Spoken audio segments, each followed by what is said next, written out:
Hello, dear students. Welcome to all of you on our online educational platform सफलता digital. हाँ प्यारे बच्चों, आप सभी का स्वागत है आपके और हमारे ऑनलाइन एजुकेशनल प्लेटफॉर्म सफलता डिजिटल। तो हमें पिछले लेक्चर में 1.1, 1.2 पढ़ ली थी। आज हम पढ़ेंगे 1.3। तो देखिए कक्षा 10th की गणित की प्रश्नावली 1.3 पढ़ेंगे आज। इसमें 1.3 में पहला क्वेश्चन है, सिद्ध कीजिए कि √5 अपरिमेय संख्या है। तो हमें क्या सिद्ध करना है कि सिद्ध कीजिए कि √5 अपरिमेय संख्या है।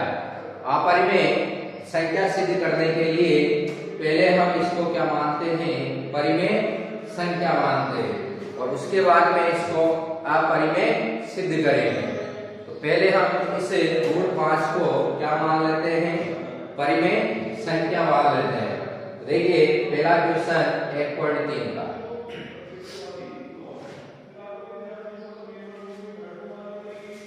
√5 को क्या मानेंगे हम, परिमेय संख्या मानेंगे। माना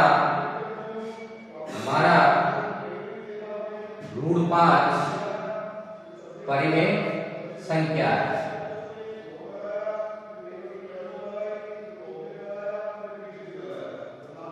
हमने √5 को परिमेय संख्या मान लिया। वैसे तो √5 है अपरिमेय संख्या, लेकिन हम इसका उल्टा मानते हैं कि √5 परिमेय संख्या, क्योंकि मैंने आपको सबसे पहले फर्स्ट लेक्चर में बताया था कि यदि √, में अभाज्य संख्या आ जाए तो वो अपरिमेय संख्या होती है। लेकिन हमें सिद्ध करना है कि यह अपरिमेय संख्या है, तो हम सिद्ध करने के लिए इसको सबसे पहले क्या मानते हैं कि ये परिमेय संख्या है। और परिमेय संख्याओं को हम भिन्न के रूप में लिख सकते हैं।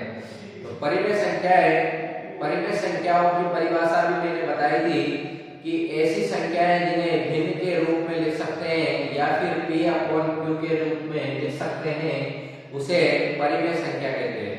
तो हमने जब √5 को परिमेय संख्या मान लिया तो हम इसको भिन्न के रूप में भी लिख सकते हैं, यानी P/Q के रूप में इसे लिख सकते हैं।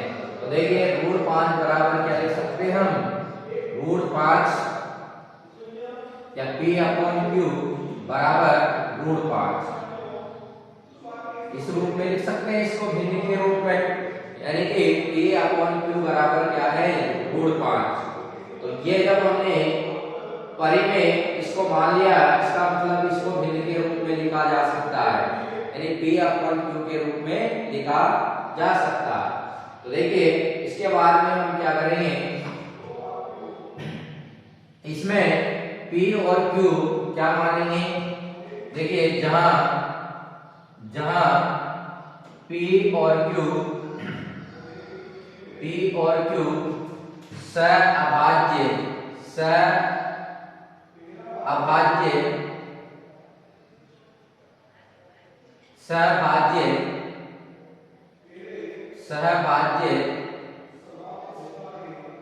संख्या है।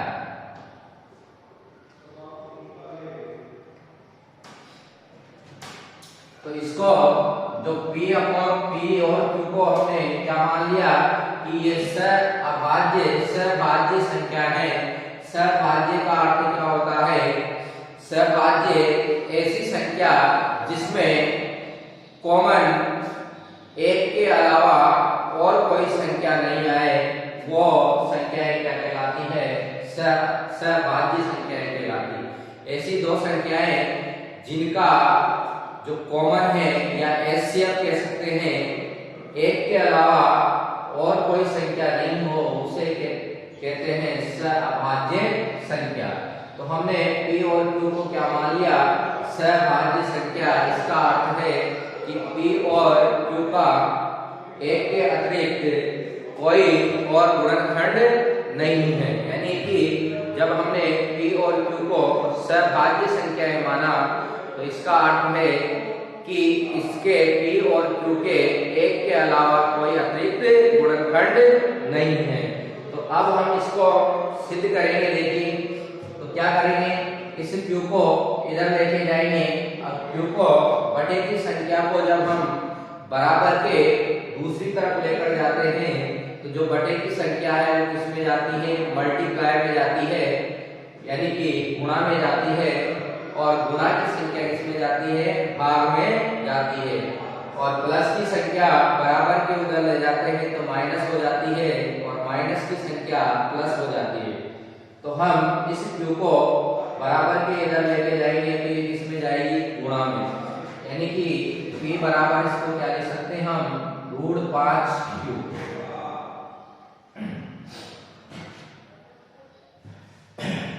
फिर इसका क्या करेंगे, हम वर्ग करेंगे। वर्ग करने पर और वर्ग करेंगे p² बराबर स्क्वायर से इसका रूट हट जाएगा 5 का, यानी 5q²। इससे हमें क्या स्पष्ट होता है कि जो p² है वो 5 इंटू q² के रूप में है, और 5 इंटू q² के रूप में है। इसका अर्थ है कि 5 इसका एक क्या है, गुणनखंड है। p² बराबर 5 इंटू q² के रूप में है। इसका अर्थ है कि 5 इसका एक गुणनखंड है, और 5 इसका गुणनखंड है। किसी भी संख्या का कोई भी संख्या गुणनखंड होती है, इसका अर्थ है कि उस संख्या का, जिस संख्या का वो गुणनखंड है, उस संख्या में उस संख्या का भाग अवश्य जाता है। तो यहाँ पर देखिए 5 जब p² का गुणनखंड है, इसका मतलब 5 से p² क्या होगा, विभाजित होगा। तो देखिए इससे स्पष्ट होता है कि 5 से p² क्या होगा, विभाजित होगा। देखिए चूंकि 5 p² का गुणनखंड है,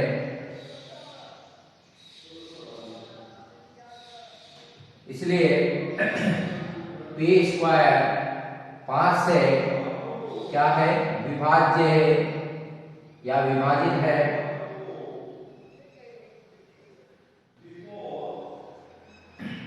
और p² जब विभाजित है या विभाज्य है तो p भी क्या होगा, 5 से विभाज्य होगा। अतः p भी 5 से विभाज्य होगा। ये प्रमेय है कि जब किसी संख्या का वर्ग किसी संख्या से विभाजित है तो वो संख्या भी क्या होती है, विभाजित होती है। तो ये p भी किससे विभाजित होगा, 5 से विभाज्य है। इसके बाद में क्या करेंगे हम,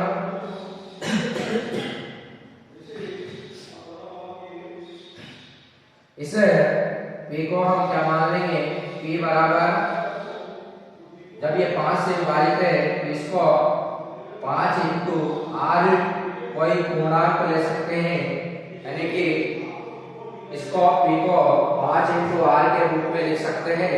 r जहां r क्या है, एक पूर्णांक है, जहां r पूर्णांक है। पूर्णांक मैंने आपको बता ही दिया। पूर्णांक -∞ से और +∞ तक की संख्याएं होती है, वो होती है पूर्णांक, जिसमें दशमलव वाली संख्याएं नहीं आती। इसका क्या करेंगे, हम वर्ग करेंगे। वर्ग करने पर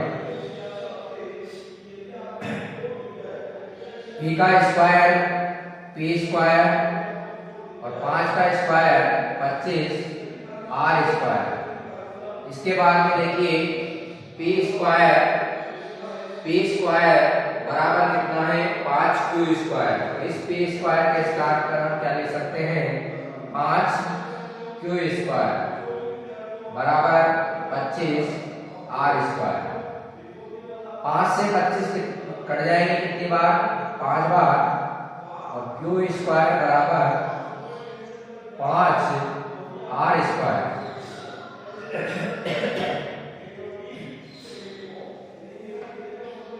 यहां भी हम क्या लिख सकते हैं कि क्यू स्क्वायर बराबर 5 इंटू आर स्क्वायर के रूप में है। इसका मतलब हम क्या कह सकते हैं कि जो 5 है वो क्यू स्क्वायर का गुणनखंड है, और गुणनखंड है इसका मतलब क्यू स्क्वायर किससे विभाजित होगा, 5 से विभाजित होगा, और जब क्यू स्क्वायर विभाजित होगा तो क्यू भी इससे क्या होगा, विभाजित होगा। तो देखिए चूंकि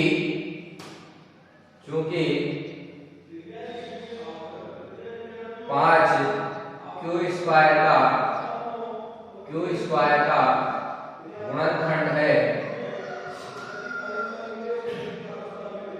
इसलिए क्यू स्क्वायर 5 से विभाज्य है। अतः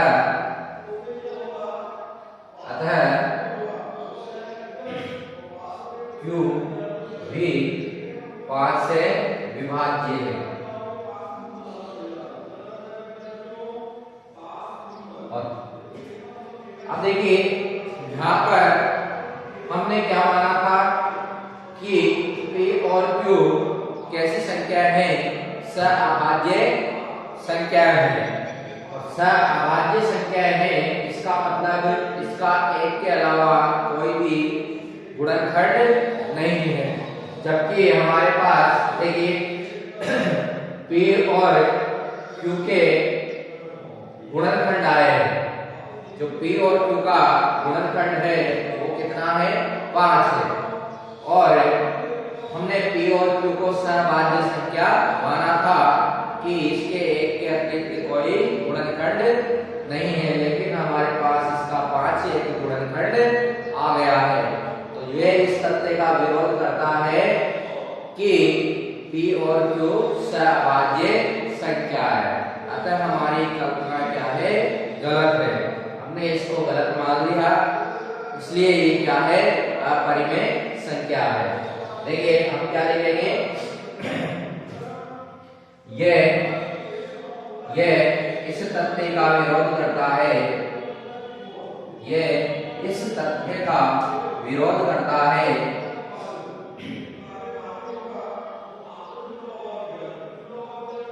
कि P और Q का एक के अतिरिक्त कोई गुणनखंड नहीं है, जबकि हमारे पास क्या आ गया, 5 एक गुणनखंड है। अतः इसलिए हमारी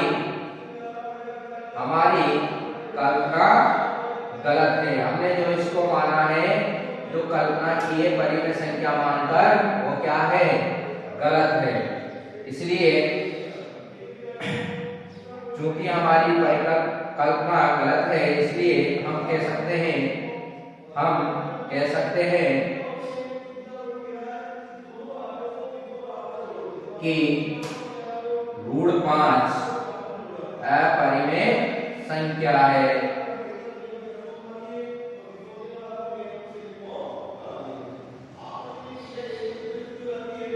ये हमारा सवाल सोल्व हो चुका है।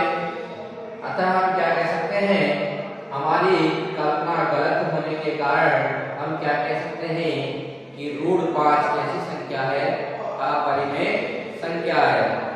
तो ये हमारा 1.3 का पहला क्वेश्चन समाप्त हमने कर लिया है।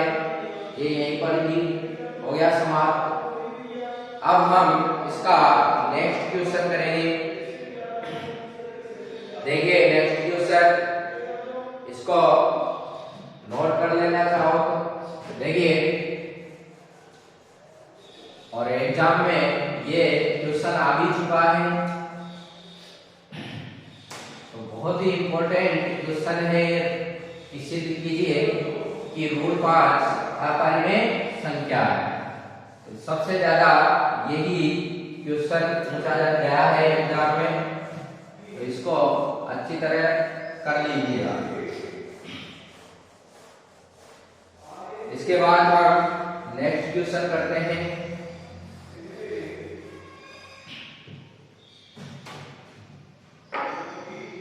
नेक्स्ट क्वेश्चन में सेकंड क्वेश्चन है, सिद्ध कीजिए कि 3 प्लस 2 रूट 5 एक अपरिमेय संख्या है। तो 3 प्लस 2 रूट 5 एक अपरिमेय संख्या है, ये सिद्ध करना है। देखिए, माना 3 प्लस 2 रूट 5, देखिए 3 प्लस 2 रूट 5 हमें क्या सिद्ध करना है इसको, कि यह एक अपरिमेय संख्या है। और अपरिमेय संख्या सिद्ध करने के लिए सबसे पहले हम क्या मानते हैं कि यह संख्या कैसी संख्या है, परिमेय संख्या। तो देखिए, माना 3 प्लस 2 रूट 5 कैसी संख्या है, परिमेय संख्या है।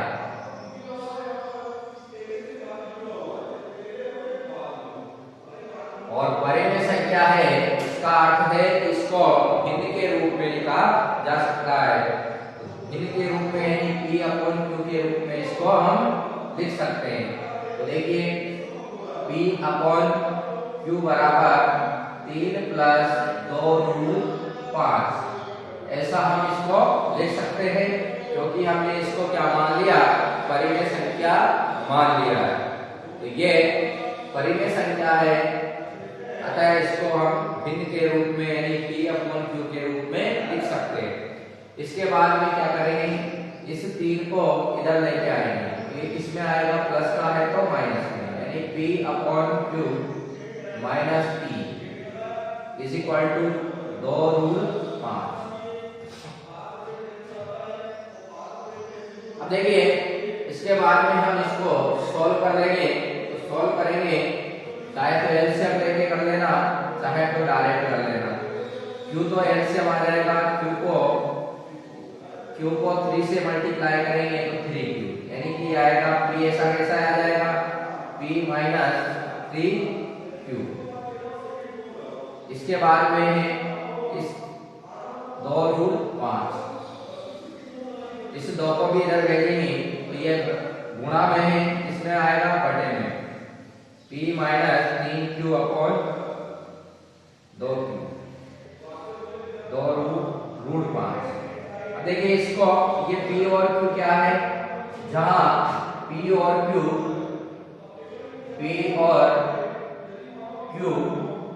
पूर्णांक है। कैसे है, पूर्णांक। जहां P और Q क्या है, पूर्णांक है। अब देखिए, इसमें देखिए यहाँ पर कि जो P, Q और 3 और 2 ये सभी संख्याएं क्या है, पूर्णांक है। 2 भी पूर्णांक है, 3 भी पूर्णांक है, और P और Q को हमने पूर्णांक माना है। तो जब इसमें 2, 3, P और Q सभी संख्याएं पूर्णांक हैं और सभी संख्याएं पूर्णांक है, तो इसको सॉल्व करेंगे हम, तो हमारे पास एक कैसी संख्या आएगी, परिमेय संख्या आएगी। कैसी संख्या आएगी, परिमेय, यानी पूर्णांकों को जोड़ते, घटाते हैं, भाग देते हैं, गुणा करते हैं, तो एक परिमेय संख्या ही हमें प्राप्त होती है, ना कि अपरिमेय संख्या। तो देखिए,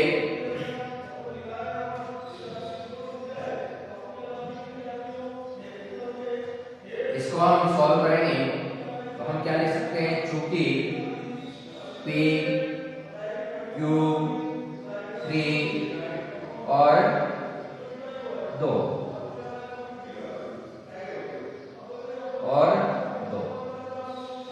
P, Q 3 और 2 पूर्णांक है,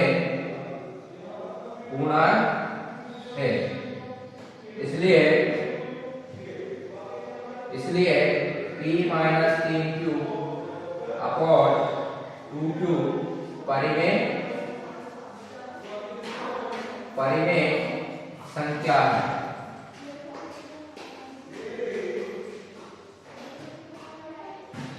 और जब ये परिमेय है तो ये √5 भी तो इसके बराबर ही है, तो √5 भी कैसी संख्या होगी?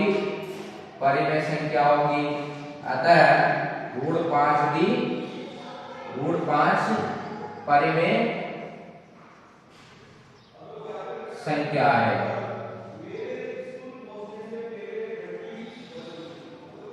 लेकिन ये इस तथ्य का विरोध करती है, ये इस तथ्य का विरोध करती है, इस तथ्य का विरोध करती है कि √5 क्या है? अपरिमेय संख्या है। हमारे पास क्या आया कि √5 परिमेय संख्या है, लेकिन हम जानते हैं कि ऋण में यदि विषम संख्या है, ऋण में अभाज्य संख्या आती है तो वो कैसी संख्या होती है? अपरिमेय संख्या। हम √5 हम जानते हैं कि यह अपरिमेय संख्या, लेकिन फिर भी हमारे पास क्या आ गई? परिमेय संख्या। तो ये लेकिन ये इस तथ्य का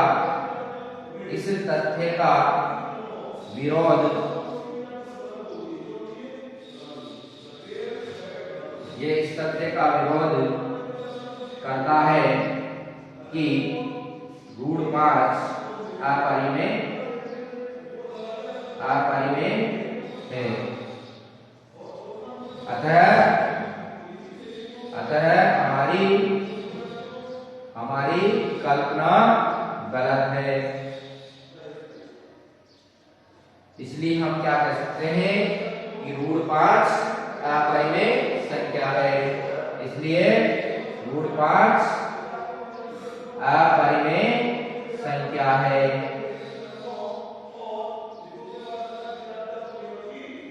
ये हमारा सवाल सॉल्व हो चुका है। इस टाइप के जब भी क्वेश्चन आएंगे इसमें ऋण में अभाज्य संख्या होने के साथ साथ कुछ और भी संख्या होगी, तो हम P और Q को क्या मानेंगे?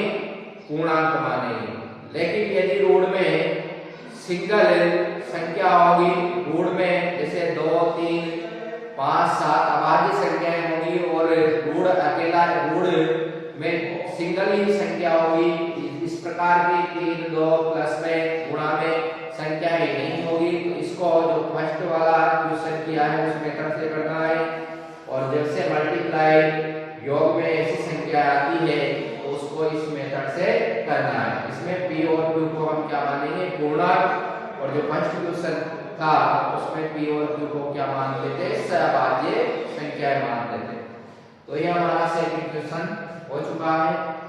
अब इसके बाद में हम अगला क्वेश्चन करेंगे। अब तो 2 ही टाइप के इसमें क्वेश्चन है, वैसे मैंने 2 टाइप के क्वेश्चन इसमें, और जो क्वेश्चन है वो या तो इस मेथड से होंगे या फिर फर्स्ट वाले मेथड से होंगे। तो 2 ही टाइप के क्वेश्चन है। देखो इसमें एक क्वेश्चन और करके देखते हैं। इसमें हम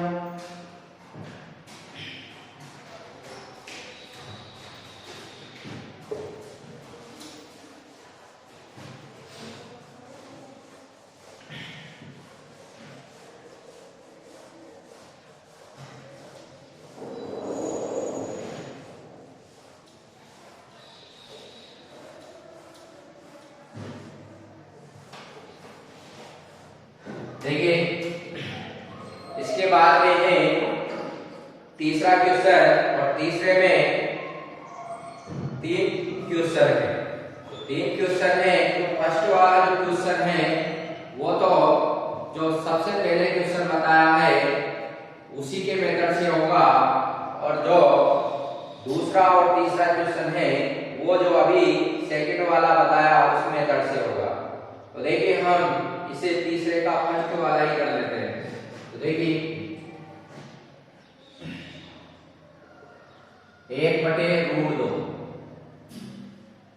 हमें क्या सिद्ध करना है कि ये एक क्या है? अपरिमेय संख्या है।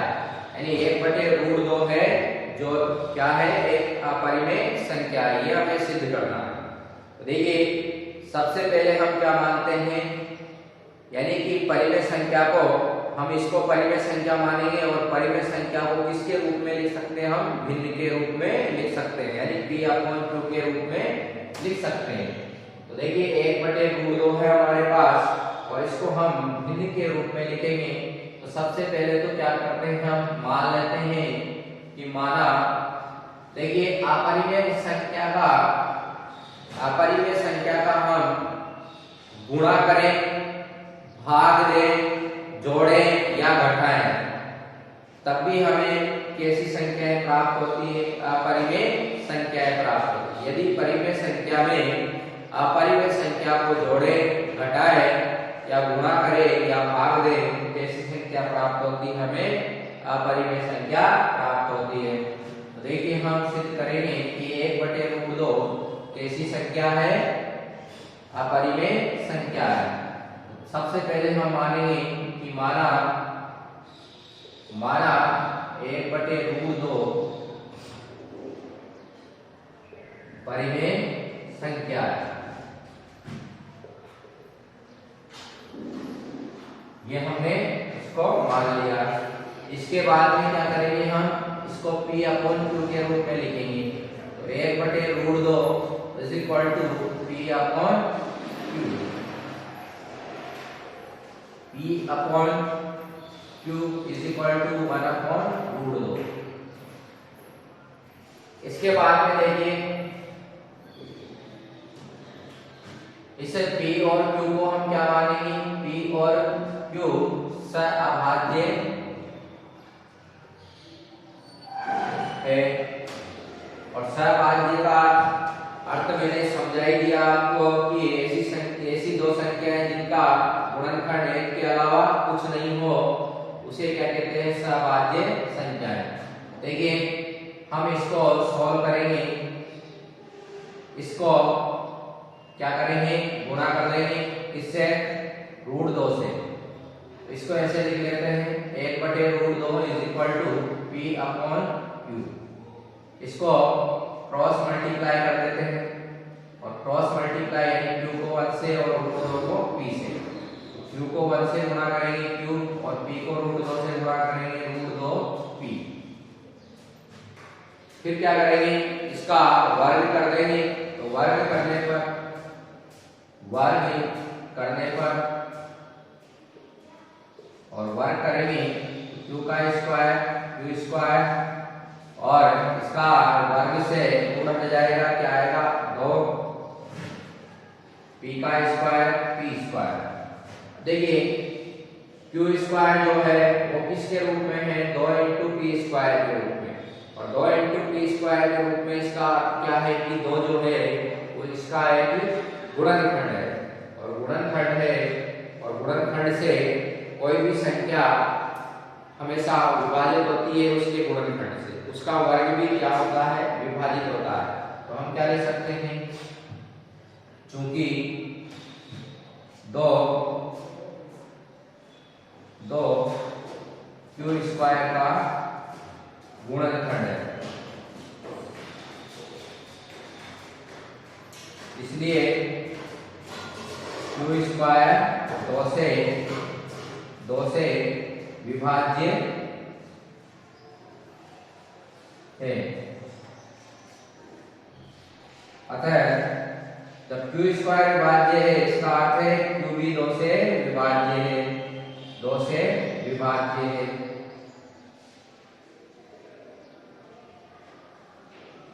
यह हमने लिख लिया है। उसके बाद में हम क्या करेंगे, q 2 से विभाज्य है तो q का और अदर पूर्णांक मान लेते हैं हम, q बराबर 2r, जहां r क्या है, पूर्णांक, जहां r पूर्णांक है। यह हमने मान लिया। इसके बाद में हम क्या करेंगे, इसका वर्ग करेंगे। तो वर्ग करने पर और वर्ग करेंगे q का स्क्वायर, q स्क्वायर, 2 का स्क्वायर 4, r का square, r square.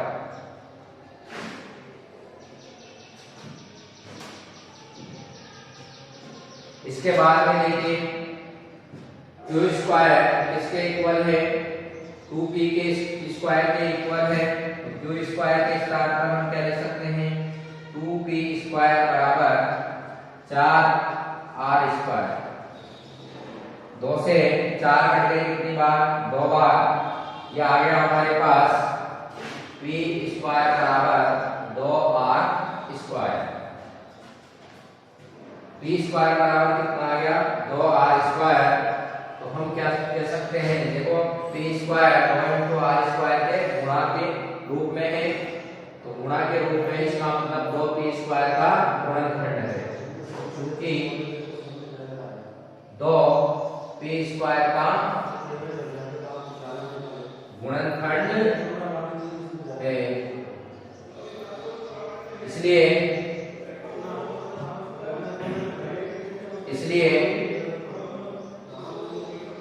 p square 2 से विभाज्य है,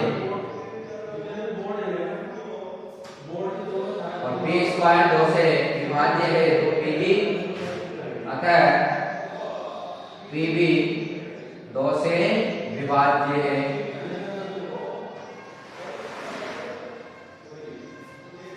ये इस तथ्य का विरोध करता है कि ये सहभाज्य संख्या है।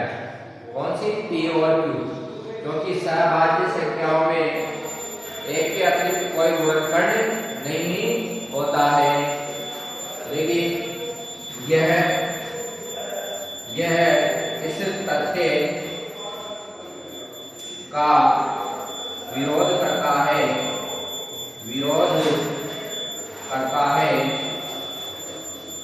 कि p और q के एक के अलावा एक के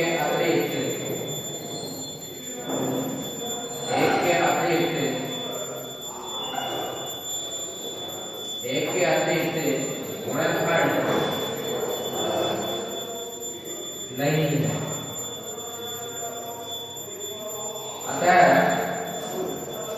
हमारी कल्पना गलत है। इसलिए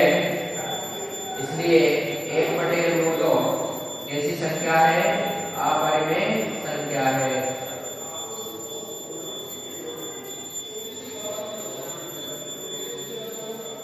ये हो गया हमारा सवाल। देखिए, जो p और q का जो एक गुणनखंड आया है, वो किस तथ्य का विरोध करता है कि p और q का एक के अतिरिक्त कोई गुणनखंड नहीं है, क्योंकि हमने p और q को सहभाज्य संख्या माना है। इसके बाद में इसलिए हमारी जो कल्पना है वो क्या है, गलत है। इसको परिमेय संख्या मान के हमने क्या कर दी, गलती कर दी। इसलिए हम क्या कह सकते हैं कि 1/√2 अपरिमेय संख्या है। बाकी जितने भी क्वेश्चन हैं वो सेम है, 2 क्वेश्चन हैं, तो मैंने 3 क्वेश्चन आपको बता दिए थे, और जो 2 क्वेश्चन है वो सेकंड जो क्वेश्चन बताया था उसी टाइप से है, तो उसको आप कर सकते हैं। इजी है, ज्यादा हार्ड नहीं है।